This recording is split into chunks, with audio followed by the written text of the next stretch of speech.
Бетелде Жақып Құдаймен кездескен соң, енді анасы Рабиғаның туған жері Харанға келіп жетті. Сол жердегі бір құдық басында анасының ағасы Лабанның қызы Рахиламен кездесіп, оған ғашық болып қалды. Ол нағашы ағасы Лабанға өзінің не себептен осы жаққа келгенін айтып берді. Сонда Лабан Жақыптың жағдайын түсінген болып, сен менің қандас бауырымсың дейді. Алайда оның ойы қашқын Жақыпты пайдалану еді. Жақып Рахилаға үйлену үшін 7 жыл бойы Лабанға еңбек етемін дейді. Сол уақытта егер жігіттер үйленгісі келсе, қыз үшін қалың мал төлеу керек болған. Сол себептен Жақып 7 жыл бойы Лабанға сол қалың малдың орнына еңбек етемін деген. 7 жыл еңбек ету Лабанға ұнамды естілді.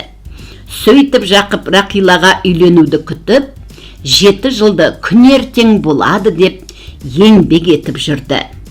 Алайда 7 жыл өткенде Лабан оған Рахиланы бергісі келмей, оның әпкесі Лияны Жақыпқа алдап қосты. Соны біліп ашуланған Жақыпқа, бізде үлкені тұрғанда кіші қызын ұзатпайды деп, Рахила үшін тағы 7 жыл еңбек етуді ұсынды. Сөйтіп Лабан Жақыптың жағдайын пайдаланып, оны 14 жыл бойы өзіне еңбек етуге мәжбүр етті.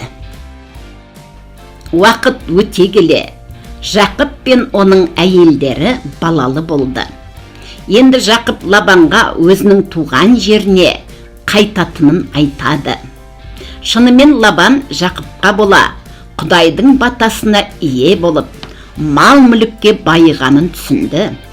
Енді кетейін деп отырған Жақыпқа, сенің еңбегіңе жалақы төлеймін десе де, ол өзінің уәдесін 10 рет өзгертті.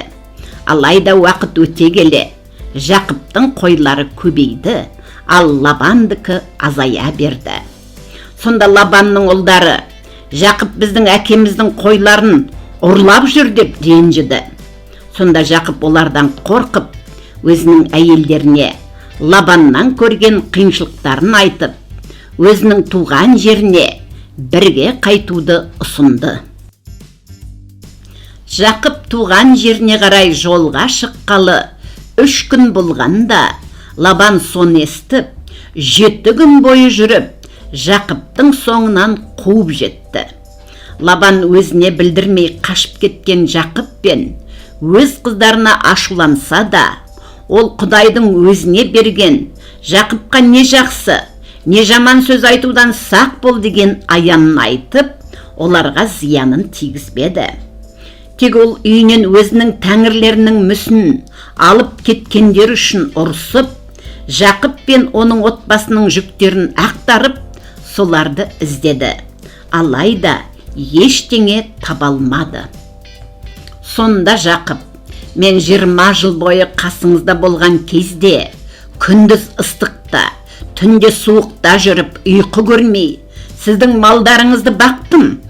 Алайда сіз Құдайдың батасымен малдарыңыздың көбейіп жатқанын көрсеңіз де, менің жалақымды 10 рет өзгерттіңіз.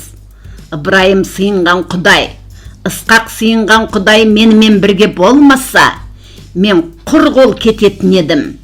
Бірақ Құдай маған жар болып, мені осылардың бәріне ие етті деді.